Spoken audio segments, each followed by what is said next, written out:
Assalamualaikum warahmatullahi wabarakatuh.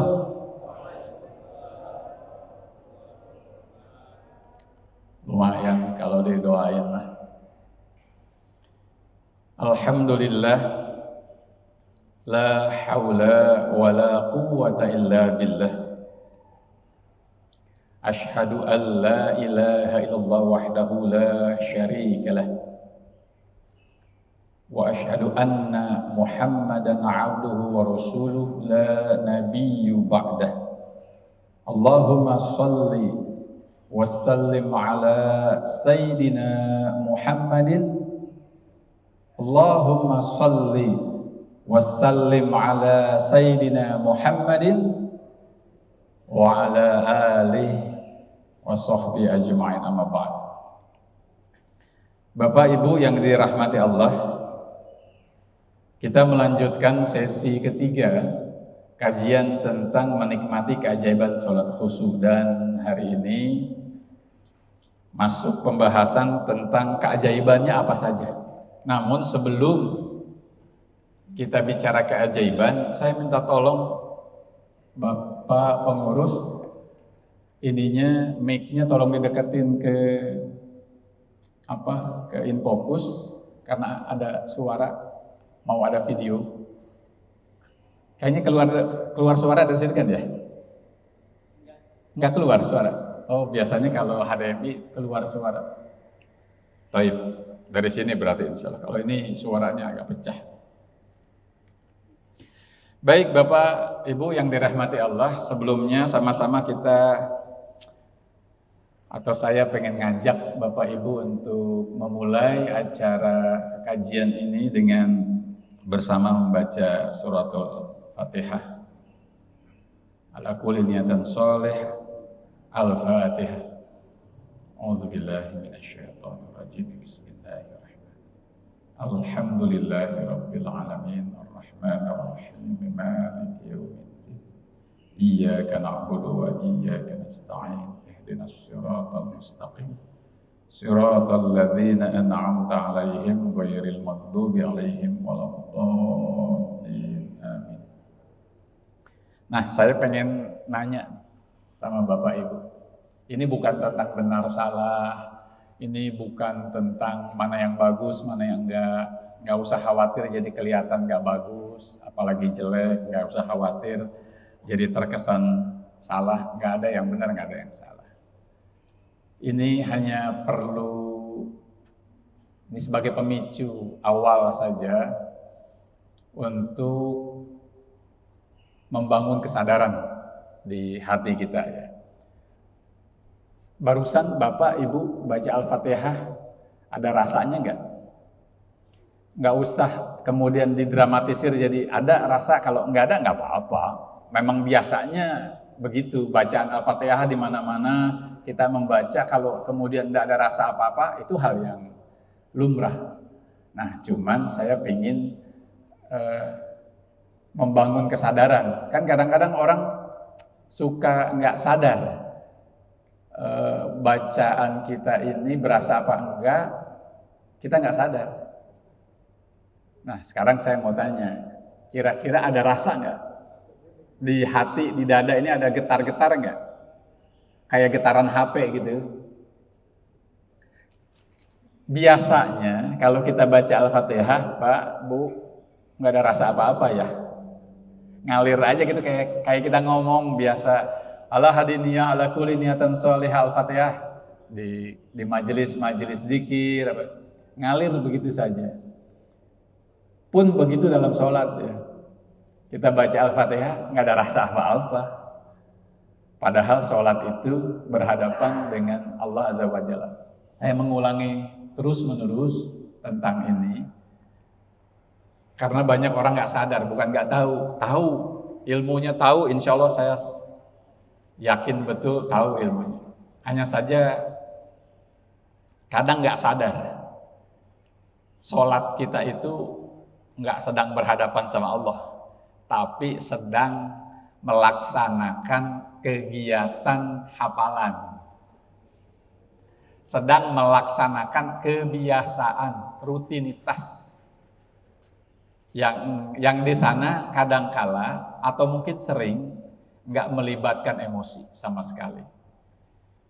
Makanya kemudian jadi nggak berasa sedang menyembah Allah. Nah, ikhwati fillah rahimakumullah, itulah yang salah satu yang membuat banyak anak-anak muda atau orang yang sudah dewasa, tua, nggak merasa kehilangan ketika nggak sholat. Nah, untuk itu sedikit ada video, mudah-mudahan bermanfaat. Sebagai pengantar saja. Mudah-mudahan ada suaranya. Oh, ada suaranya Pak dari situ Pak. Minta tolong mic-nya taruh di situ Pak. Ada suaranya keluar deh. Mohon maaf Pak, mohon maaf ngerepotin.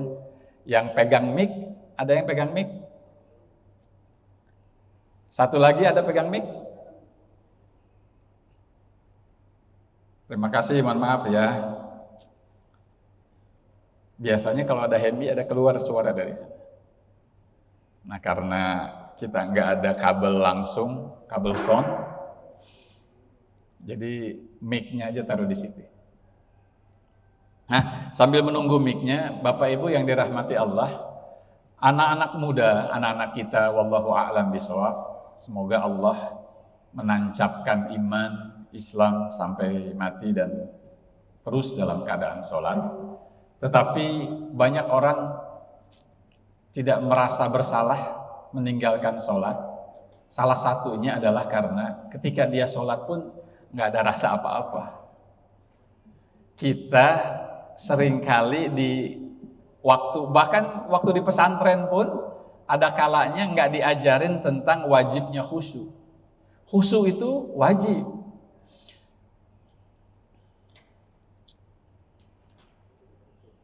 Khusyuk itu harus jadi bagian dari sholat. Wasta'inu bis-sabri was-sholah wa innaha lakabiratun illa 'alal khashi'in. Jadikanlah sabar dan sholat sebagai penolongmu. Tetapi kata Allah yang demikian susah, kecuali orang-orang yang khusyuk. Siapa orang yang khusyuk itu? Alladzina yadhunnuna annahum mulaqu rabbihim wa annahum ilaihi rajiun, yaitu orang yang ketika sholatnya itu dia sadar bahwa dia sedang bertemu dengan Allah, dengan Tuhannya.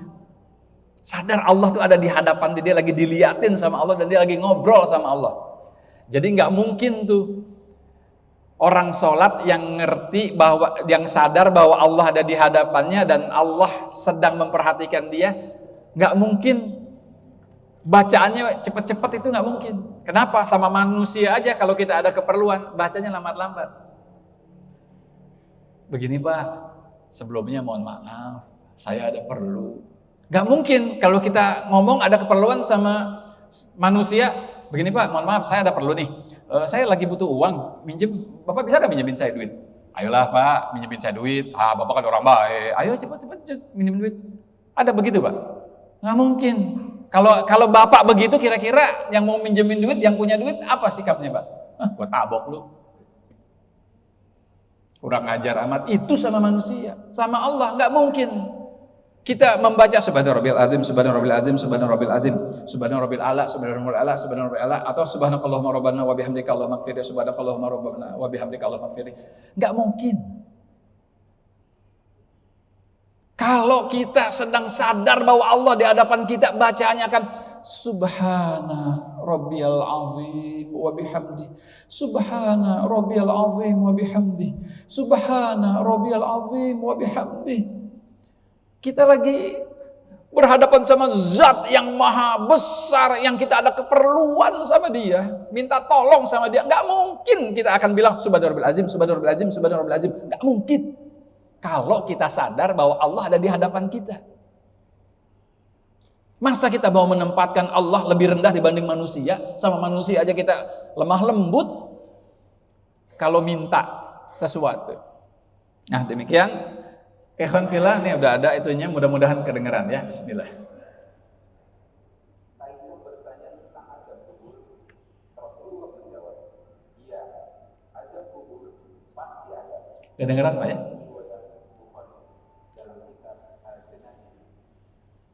Ini sebagai pengantar saja. Aisyah radhiyallahu anha meriwayatkan bahwa Rasulullah Shallallahu Alaihi Wasallam berdoa dalam salatnya, Ya Allah, aku berlindung kepadamu dari azab kubur. Hadis riwayat muttafaqun alaih.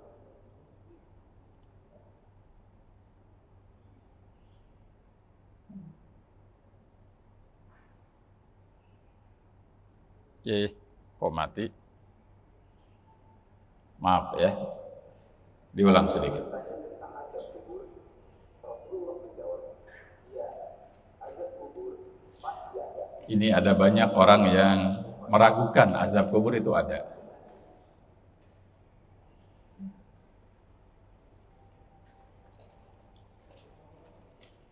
Aisyah radhiyallahu anha meriwayatkan bahwa Rasulullah Shallallahu Alaihi Wasallam berdoa dalam salatnya. Ini suka kita baca di akhir sholat setelah kita membaca Innaka Hamidum Majid. Kita disarankan membaca 4 permohonan. Ketika orang-orang yang durhaka pada Allah tidak bisa menjawab pertanyaan malaikat, lalu dia dipukul dengan gada besi hingga dia menjerit dengan teriakan yang sangat keras, didengar oleh semua makhluk Allah kecuali jin dan manusia. Hadis Bukhari Muslim.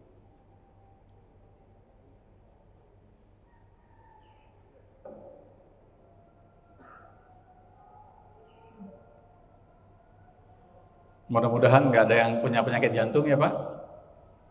Gambarnya agak serem.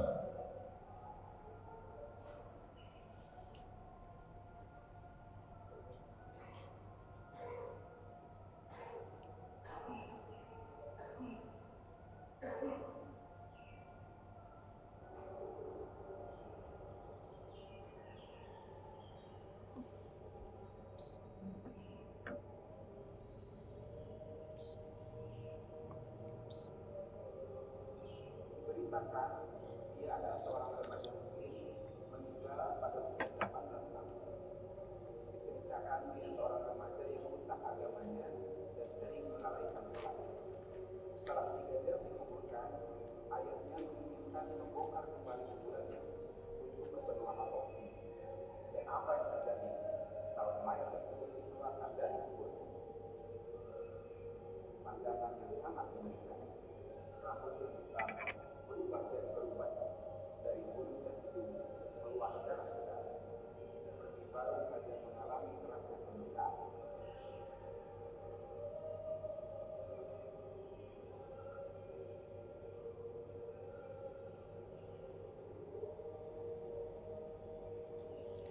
Seperti diremas dan dipukul dari arah belakang sesuai hadis tadi. Dipukul di bagian belakang kepalanya dengan wajah seperti diremas dan membekuk. Nah itu sekedar pengantar bahwa banyak anak-anak muda atau orang yang dewasa meninggalkan sholat. Salah satunya adalah karena tidak merasakan nikmat dalam sholat dan apalagi bisa tahu ada keajaiban dalam sholat. Ini yang kemarin sempat kita bahas, saya sedikit ulangi bahwa amalan pertama yang dihisab di kiamat nanti itu sholat. Kalau sholatnya bagus, amalan yang lain baru diperiksa. Kalau sholatnya enggak ada sholat, maka enggak ada amalan satupun yang diperiksa. Kenapa? Sholat itu batas antara Islam dan kafir. Kalau enggak sholat, mau di KTP Islamnya ditulis dengan warna merah tebal pun tetap kategorinya kafir. Karena batas kafir dan muslim adalah sholat. Kemudian kemarin kita juga membahas tidak semua sholat diterima. Hati-hati, khawatirlah itu kita. Tapi tetap berdoa dan berusaha. Bahkan ada orang sholat 60 tahun, tapi enggak ada satupun yang diterima. Dia menyempurnakan ruku, tapi sujudnya enggak. Atau sujudnya disempurnain, rukunya enggak. Kemarin sempat kita bahas ya tentang tumak ninah.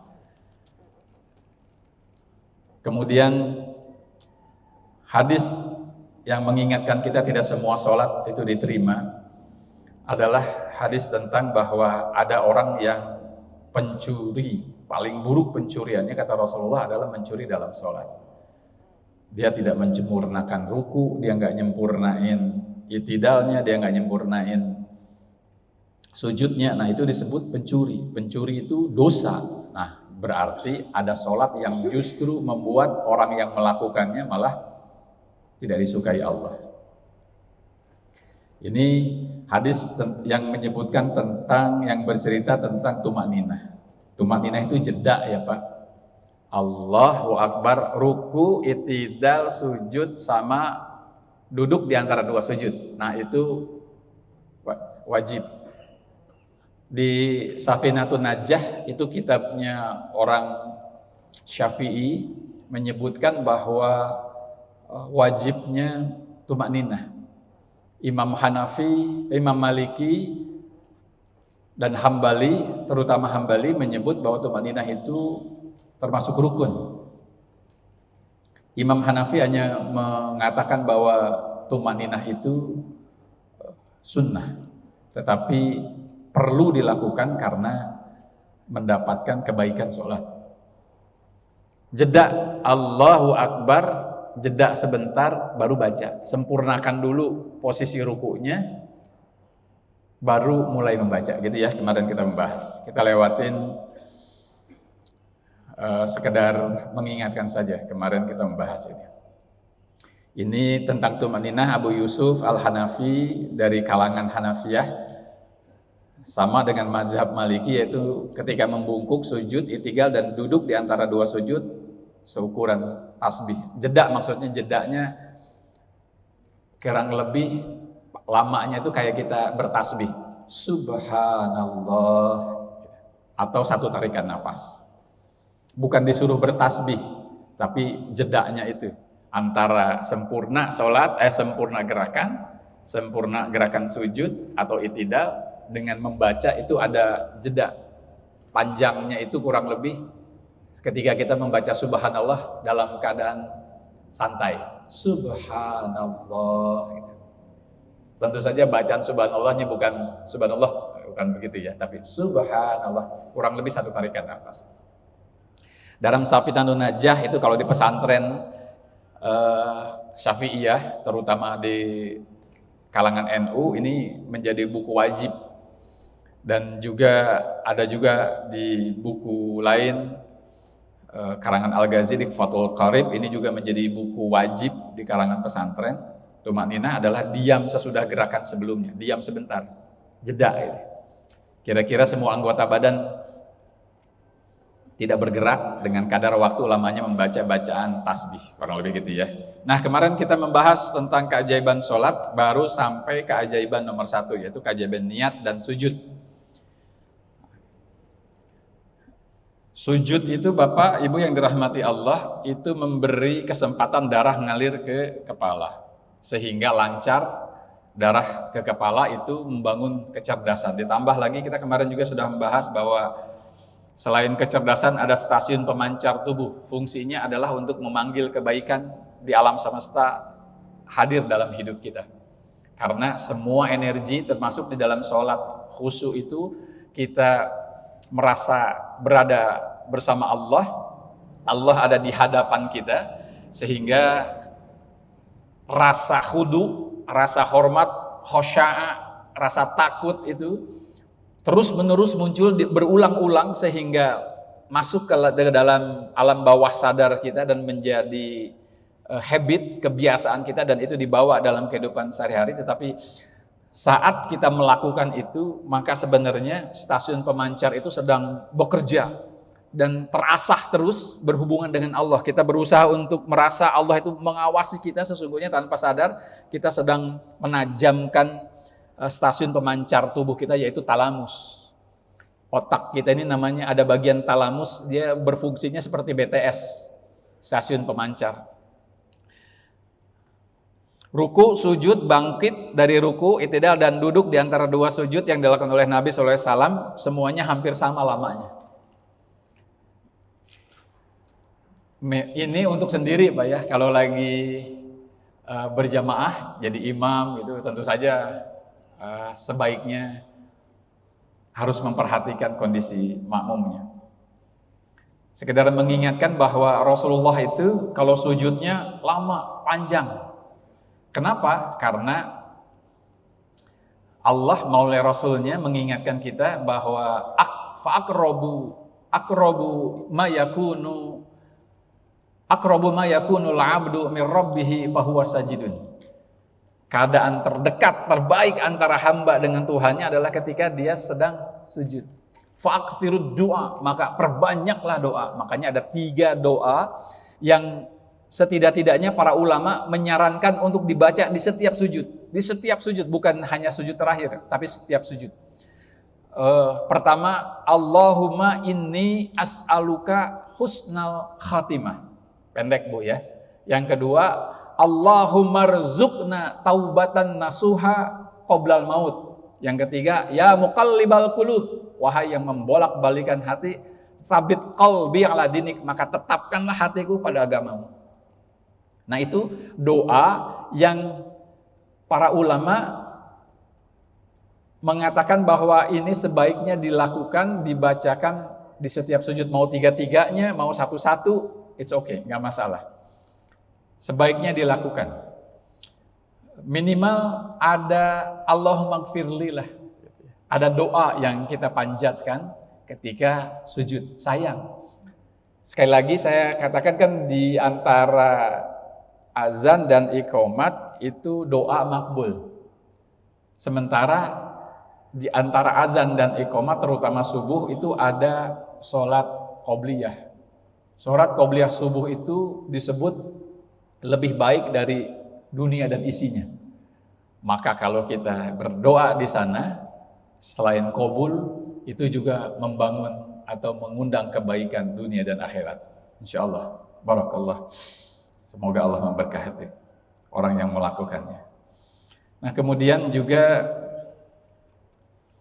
ini pernah ada Abdullah bin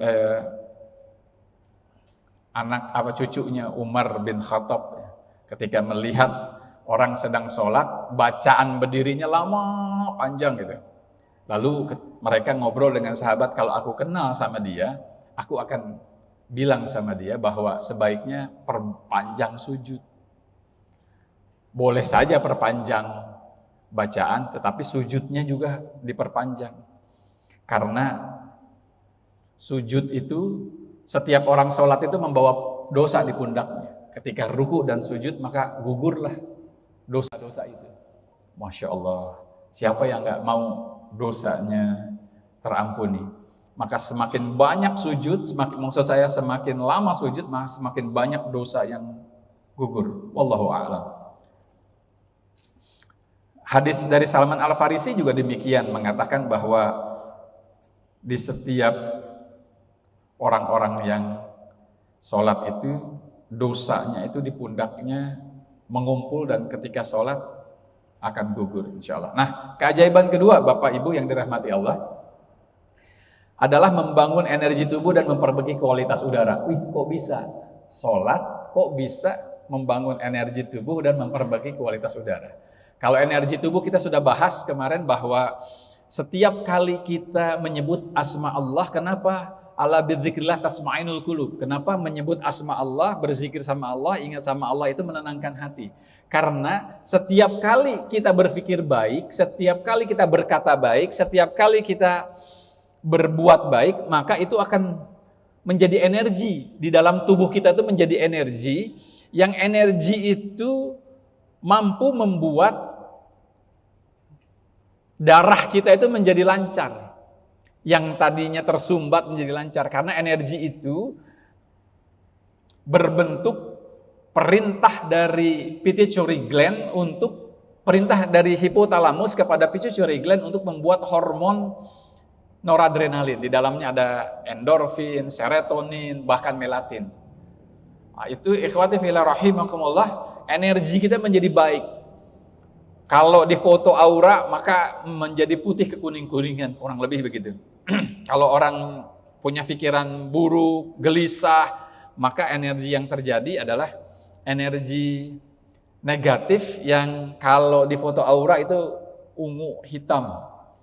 Dan kalau dalam ilmu brain science, ilmu otak, itu kan ada 4 setidak-tidaknya ada 4 gelombang. Ada gelombang beta, nih kayak kita sekarang, ada alfa, super konsentrasi, nanti insya Allah kalau tidak sempat hari ini, pertemuan berikutnya kita latihan bagaimana meminimalisir munculnya gangguan ketika sholat. Ini problemnya adalah di kemampuan kita membuat otak kita ada di alfa. Kalau Rasulullah, orang yang berbuat baik terus dekat sama Allah, nggak membutuhkan latihan ini. Latihan konsentrasi. Kalau sekarang untuk latihan konsentrasi, itu ada pelatihannya Pak. Itu bayarnya, kalau zaman saya dulu, beberapa belas tahun yang lalu itu masih 2.500.000. Kalau itu belasan tahun yang lalu. Sekarang latihan konsentrasi, latihannya itu Pak cuma 4 jam.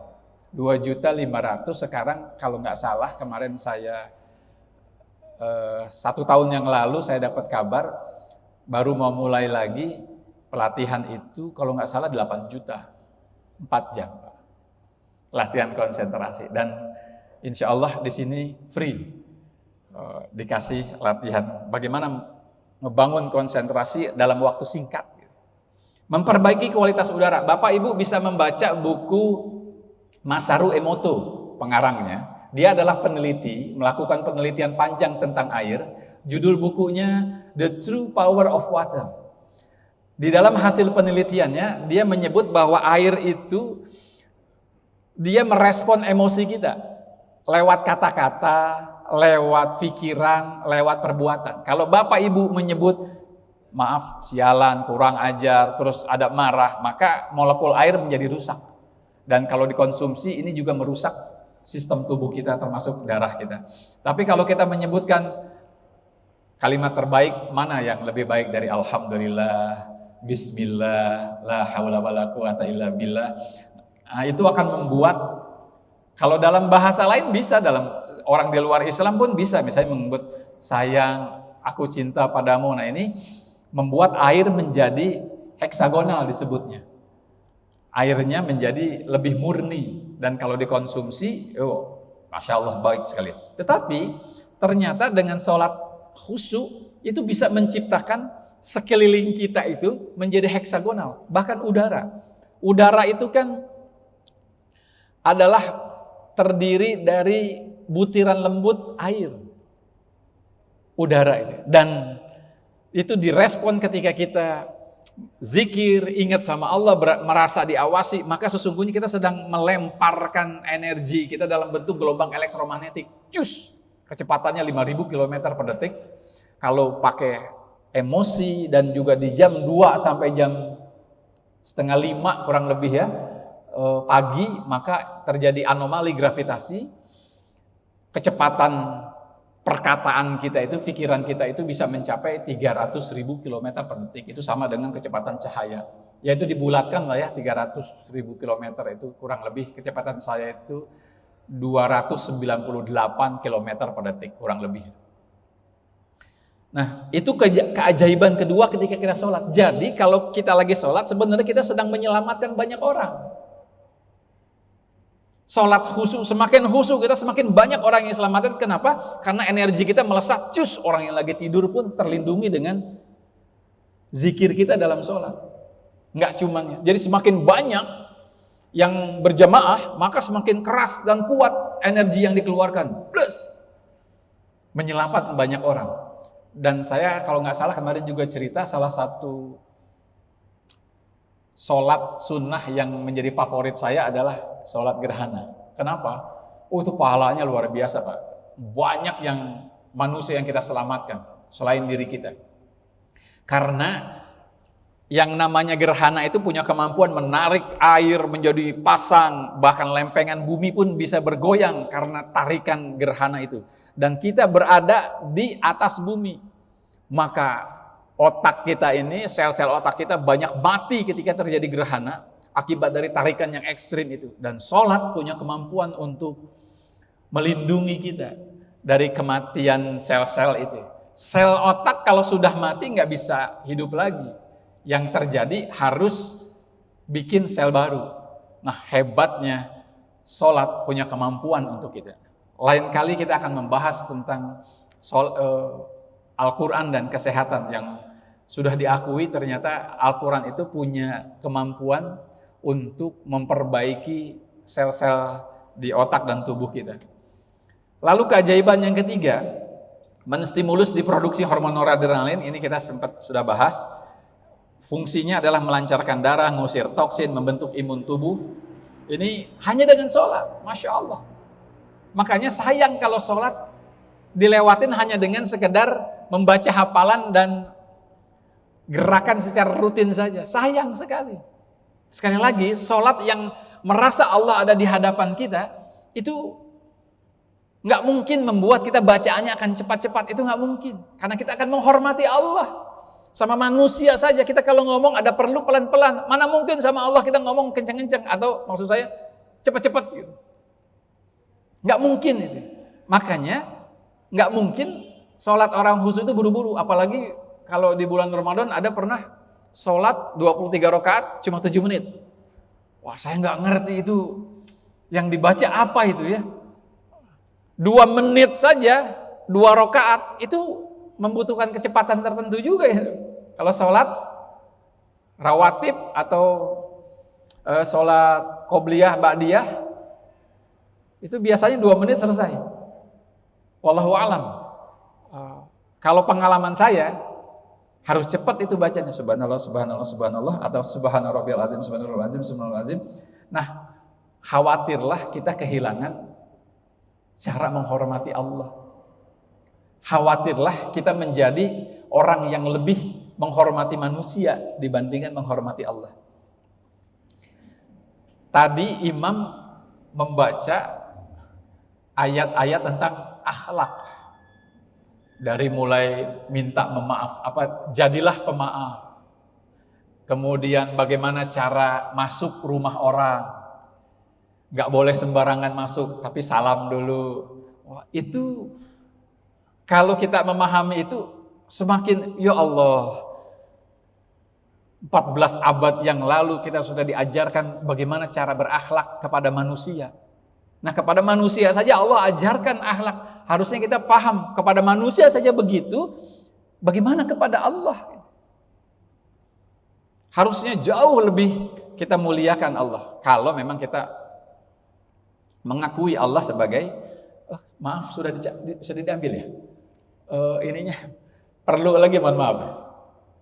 Ini ada video yang bagus untuk didengarkan suaranya.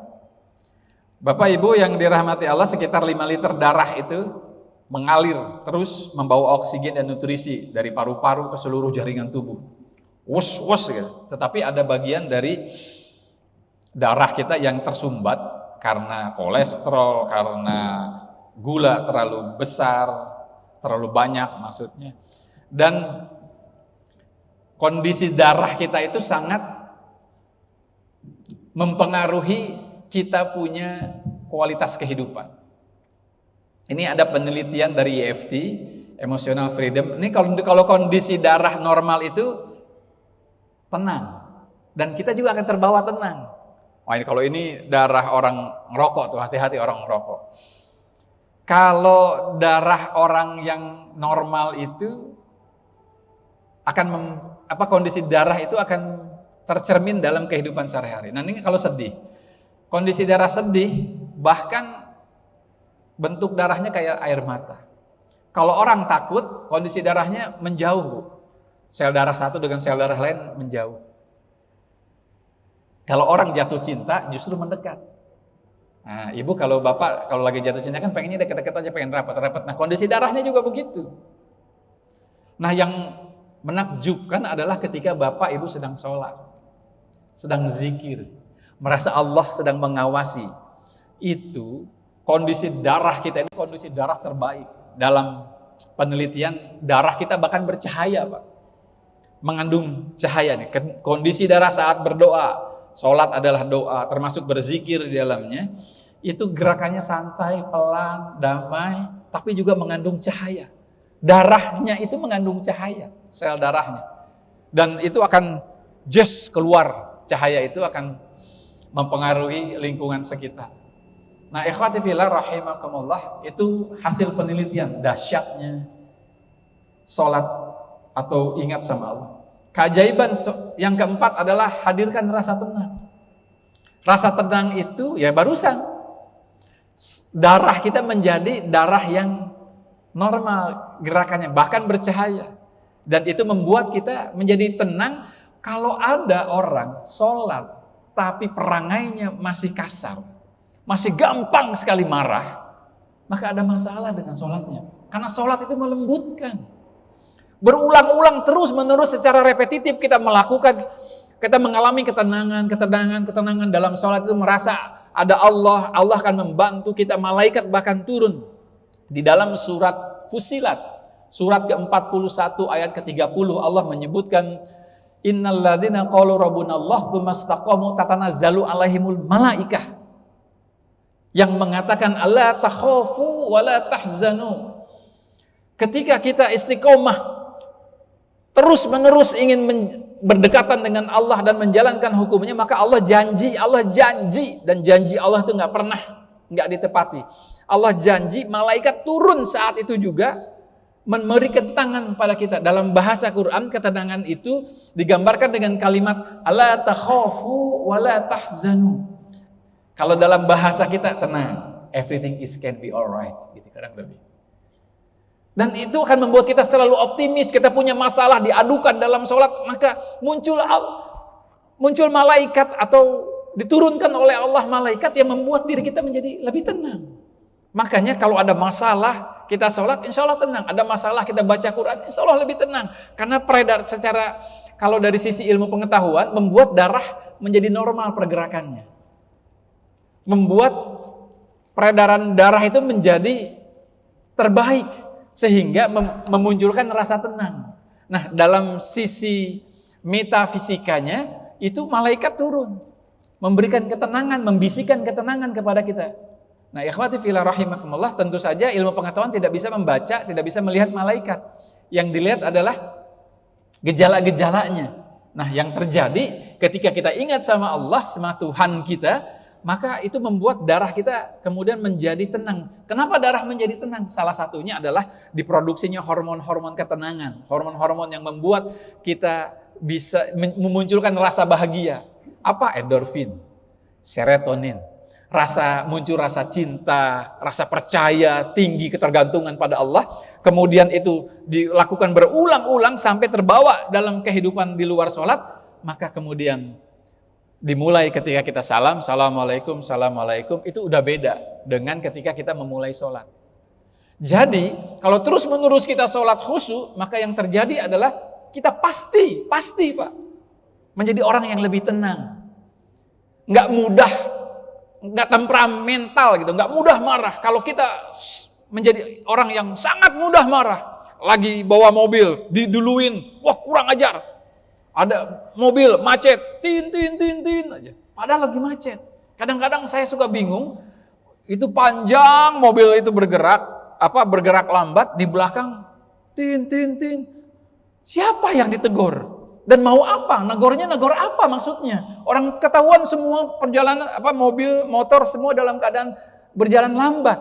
Lalu klakson itu maksudnya apa? Sekedar melampiaskan nafsu sebenarnya.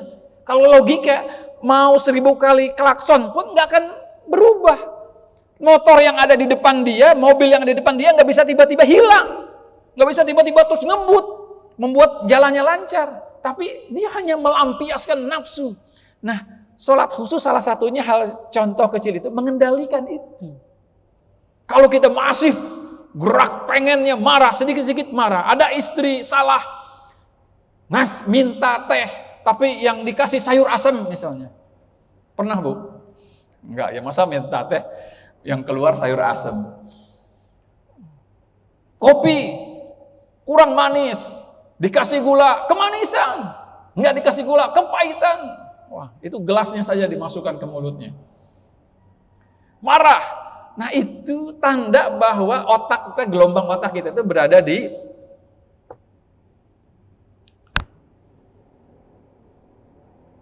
delta. Mohon maaf, bukan. Astagfirullah, namanya saya lupa.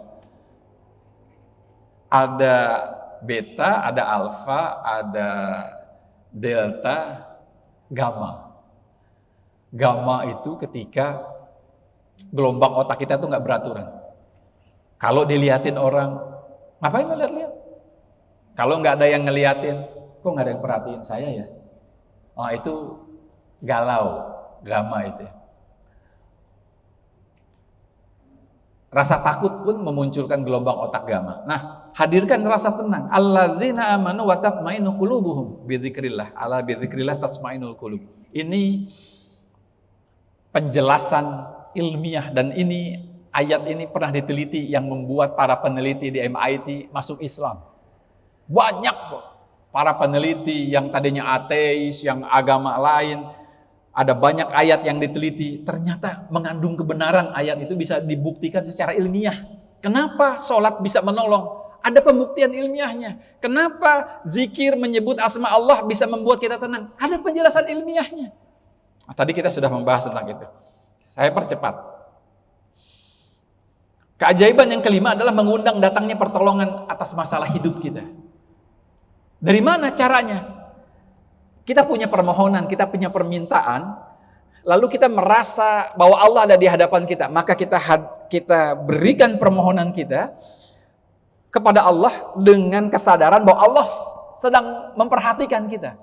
Itu sebenarnya sedang melesatkan kita punya doa cus ke alam semesta. Kalau ilmuwan menyebutnya ke alam transendental.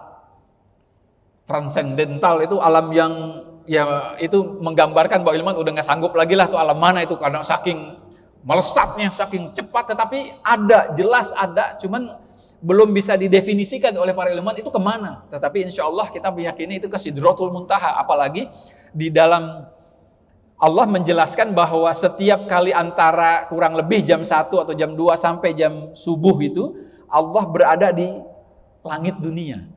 Artinya Allah sangat mendengar. Itu sebagai sebuah gambaran bahwa Allah sedang sangat mendengar ucapan, pikiran orang yang berdoa pada jam-jam segitu, pada bangun pada jam segitu. Itu insya Allah makbul doanya. Kekuatannya dahsyat sekali. Kemudian keajaiban yang kelima, ini logika gimana pikiran kita itu bisa datang dikabulkan oleh Allah. Ini logika melalui sistem gravitasi ilahi.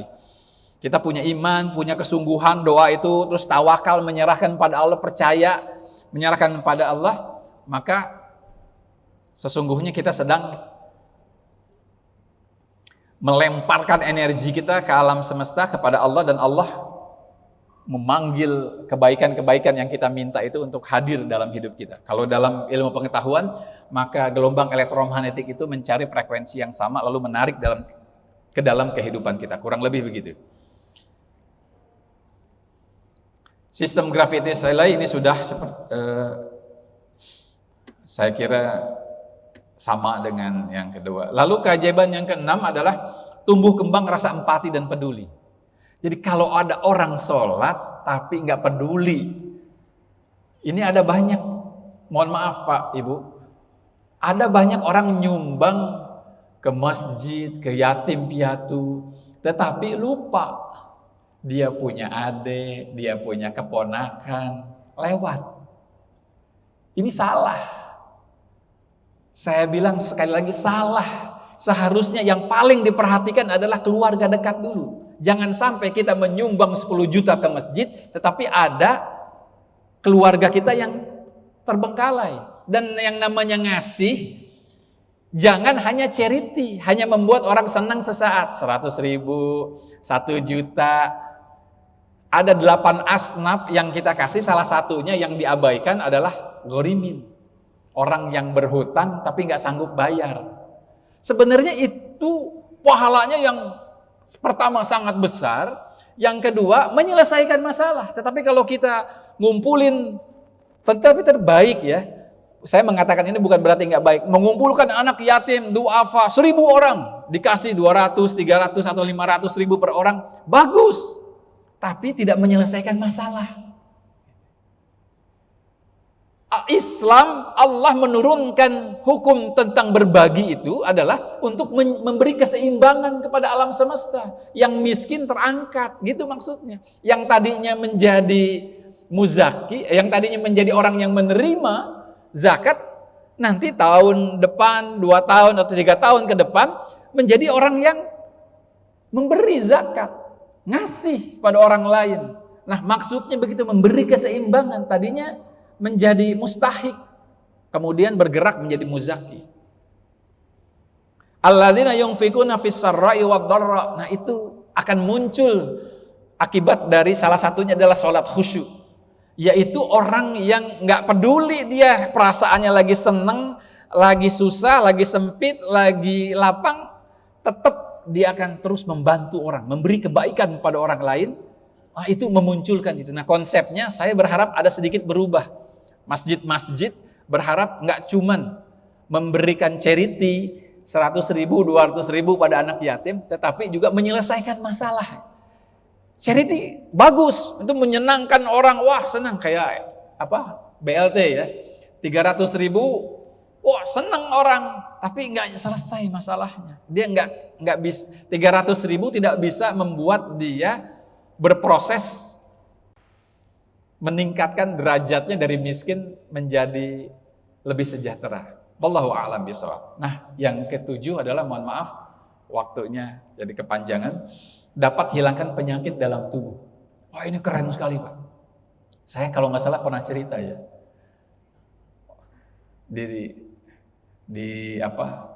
Didiagnosis penyakit nggak bisa sembuh, 6 bulan mau mati. Ya paling lama 6 bulan lah, bisa 4 bulan, bisa 5 bulan, tapi paling lama 6 bulan tubuh ini bisa bertahan untuk hidup. Wallahu a'lam. Nggak ada obat, nggak ada, karena dokter cuma ngasih obat penahan rasa sakit. Wallahu a'lam. Sempat lupa penyakitnya orang ini, dan kemudian beberapa tahun kemudian malah nggak ada. Penyakitnya diperiksa lagi, malah hilang penyakitnya. Wallahu a'lam bishawab. Nah, ikhwat fillah rahimakumullah, kemudian sekedar sebuah ingatan saja kalau ini, innama ju'ilal imamu liyutamma bih. Imam itu untuk diikuti. Ini sekedar selingan nih. Banyak orang kadangkala suka nafsu pengen menyelesaikan bacaan. Kita bacaan belum selesai nih Al-Fatihah, tapi imam sudah ruku. Kita bernafsu ingin menyelesaikan bacaan sehingga telat ngikutin imam. Imam sudah i'tidal, kita baru buru-buru ruku. Imam itu hadir untuk diikutin. Kita mau udah selesai, mau belum, ikuti imam gerakannya. Kalau belum, maka semua kekurangan dalam sholat kita ditanggung sama imam. Nah, itulah fungsinya imam. Tetapi imam juga dapat kelebihan pahala besar karena dia mengimami orang-orang yang mendapatkan pahala dari sholatnya. Jadi nggak usah khawatir kalau lagi baca nggak selesai bacaannya, ikuti saja imam. Bahkan saya pernah melihat imam sudah sujud, dia baru selesai ruku. Ini menyelisihi imam. Jangan diselisihi, kata Rasulullah SAW yang diriwayatkan oleh Bukhari dari Abu Hurairah. Nah, ikhwan fillah rahimakumullah, kurang lebih itu kajian ketiga tentang keajaiban sholat. Ada 7 keajaiban, sebenarnya banyak, tapi saya suka angka 7 saja. Selain yang lainnya masuk ke situ karena saking banyaknya itu, banyak sekali, kadangkala kita itu nggak sadar keajaiban itu datang ketika kita menjalani hidup, menjalani sholat. Kalau kita lagi ada masalah, biasanya sholat kita jadi khusyuk. Apalagi debt collector ada di depan rumah, khusyuk bener. Kayaknya dunia ini hilang, tiba-tiba hanya kita dan Allah saja berdua. Tapi kalau debt collectornya sudah hilang, masalahnya sudah selesai, biasanya kalau sifat manusia itu suka balik lagi, menjauh lagi. khusyuknya hilang lagi. Sebenarnya ketika kita mulai tidak khusyuk dalam makna bahwa kesadaran Allah ada di hadapan itu hilang, itu artinya kita nggak khusyuk, maka kita harus takut. Kenapa ini? Kok nggak bisa khusyuk ya? Loh, kok susah amat ya menghadirkan Allah dalam sholat? Ada apa? Dosa, salah satu yang membuat sholat kita nggak bisa. Dosa itu terbagi-bagi lagi. Ada riba, hati-hati dengan riba, Pak. Riba itu, apalagi kalau kita sadar bahwa kita pakai riba. Saya sering, mohon maaf sekali. Saya sering menyarankan kepada teman-teman, kalau gaji cuma 10 juta penghasilan, nggak ada lagi nih. Lalu istri nggak kerja, ada cicilan rumah, apalagi punya motor juga cicilan. Saya sering sarankan kepada banyak orang, jangan bernafsu untuk dulu punya mobil. Kenapa? Kreditnya halal, tapi pertambahan nilainya itu yang mengikuti fluktuasi bank, disitulah ribanya. Disitulah dosa kita, dosa riba itu, ya Allah ya Karim. Makanya saya lebih memilih bersabar, mendingan ngumpulin uang, kalau perlu sampai 50 tahun juga nggak apa-apa. Yang penting kita terbebas dari riba. Bapak Ibu yang dirahmati Allah, terakhir saya ingin katakan begini. Kita ini rasanya nggak mungkin berharap mati, kemudian nanti waktu dihisab itu masuk surga tanpa hisab. Rasanya nggak mungkin. Karena Rasulullah SAW mengumumkan cuma 70.000 orang. Kurang lebih yang akan masuk surga tanpa hisab. Sahabat aja udah berapa banyak. Belum lagi para syuhada selain para sahabat. Lalu orang-orang soleh. Kita ini masuknya bagian yang mana? Dosa kita banyak tiap hari. Dilakukan terus. Rasanya nggak mungkin kita masuk surga tanpa hisab. Wallahu a'lam. Ini logika saja, bahwa di antara kita ada yang sedemikian soleh, tentu kemungkinan itu selalu ada. Maksud saya jangan sampai harapan itu membuat kita menjadi berlebihan, menjadi lemah dalam ibadah. Nah, untuk itu, yuk kita perkuat ibadah kita agar kedekatan kita dengan Allah itu semakin kuat dan dorongan untuk berbuat baik itu semakin kuat juga. Walaupun kita masuk surga itu nggak mungkin karena perbuatan baik kita, amal ibadah kita pasti kurang selalu. Tetapi kesungguhan kita dalam sholat khusyuk, kesungguhan kita dalam zikir, kesungguhan kita dalam berbuat baik, menjalankan perintah Allah, itulah yang mengundang ridho Allah. Nah, ridho Allah itulah yang kita pinta, yang kita cari, yang itu yang membuat rahmat Allah turun kepada kita, menyelamatkan kita dari neraka. Tetapi kemungkinannya, ini kemungkinan ya, ada kemungkinan sebelum masuk neraka kita dicuci dulu di neraka. Sebelum masuk surga kita dicuci dulu di neraka. Dan di neraka itu 1000 tahun perbandingannya. 1 hari di neraka itu sama dengan 1000 tahun di sini. Panjang, kalaupun kita cuma 1 hari itu artinya 1000 tahun. Satu itu. Yang kedua, disebut bahwa perempuan adalah, kata Rasulullah, yang paling banyak ada di neraka. Penyebab utamanya perempuan. Perempuan itu kan cuma 4, Bu. Yang membuat dia bisa masuk surga cuma 4. Enteng. Laki-laki banyak. Tapi perempuan cuma 4 dia bisa masuk surga. Pertama, sholat wajib. Nggak disebut sholat sunnah. Dia bikin sholat sunnah, tambah luar biasa. Sholat wajib, saum Ramadan, taat sama yang ketiga menjaga kemaluan, artinya jangan sampai tubuhnya tabarruj, membuat, mohon maaf, laki-laki lain mudah terangsang, mohon maaf kalimatnya kalau dianggap vulgar. Yang keempat, taat sama suami. Nah, kata Rasulullah, yang menyebabkan perempuan banyak di neraka adalah karena nggak taat sama suami, sering nggak bersyukur sama suami, sering mengungkit-ungkit kebaikan dan keburukan suami. Maksud keburukan itu udah dikasih kebaikan, masih aja bilang, wah kurang misalnya begitu. Hari ini bilang, alhamdulillah terima kasih Pak. Nanti minggu depan dia ngomel tentang pemberian itu. Itu sampai detail Rasulullah menyebutkan itu. Penyebab banyak perempuan muslim masuk neraka adalah hubungan dia dengan suami yang rusak. Akhlak dia terhadap suami. Surganya perempuan itu di suami, bukan di orang tua. Perempuan memang punya hak memberikan uangnya itu kepada siapa yang dia mau. Tetapi sebagai bentuk penghormatan kepada suami, maka dia ngasih kabar. Kalau ngasih ke orang tuanya, misalnya ngasih kabar, Pak, aku ngasih ke mamah, ke papahku. Walaupun yang bapak ibu juga harus tahu bahwa ngasih ke mertua menjadi tanggung jawab laki-laki. Kenapa? Karena perempuan itu yang tadinya anak dari orang tuanya, ketika kita ambil sebagai istri, maka hilanglah tanggung jawabnya kepada orang tuanya. Ditanggung, dipinggul oleh laki-laki.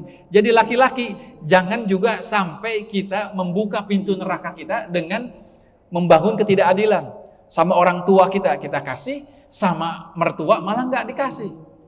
Membuat istri ngumpet-ngumpet ngasih uang misalnya sama orang tuanya. Wah, ini bahaya. Dan neraka, salah satu pintu neraka buat laki-laki adalah zayus. Zayus itu adalah hinaan, Pak, buat laki-laki. Artinya manusia nggak tahu diri, manusia nggak punya rasa cemburu. Kalau ngelihat istri bikin dosa, ngelihat anak bikin dosa, ada di depan matanya, dia mendengar perlakuan dosa itu, tapi dia diam.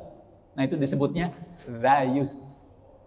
Itu hinaan dari Allah. Lu nggak tahu diri, gitu maksudnya kurang lebih ya. Manusia nggak tahu diri adalah dia pemimpin tapi nggak ngurusin orang-orang yang dipimpinnya. Karena laki-laki itu adalah pemimpin. Nah, ikhwan fillah rahimakumullah, salat khusyuk akan membuat hati kita itu gampang sekali menerima hidayah Allah, gampang menerima kebenaran yang Allah berikan kepada kita. Kesombongan yang biasanya kita munculkan ngelihat orang itu dari derajat ekonominya, salat khusyuk itu membuat kita, karena terbiasa setiap hari merasa rendah di hadapan Allah, maka rasa sombong itu semakin lama semakin surut. Nah, demikian Bapak Ibu yang dirahmati Allah, semoga bermanfaat.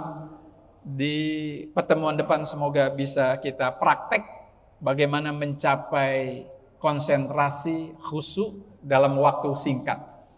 Semoga Allah memberkahi kita semua dan semoga Allah mencabut nyawa kita dalam keadaan husnul khotimah. Mohon maaf jika ada kata ucap yang tidak berkenan. Billahi taufik wal hidayah. Afwa minkum. Assalamualaikum warahmatullahi wabarakatuh.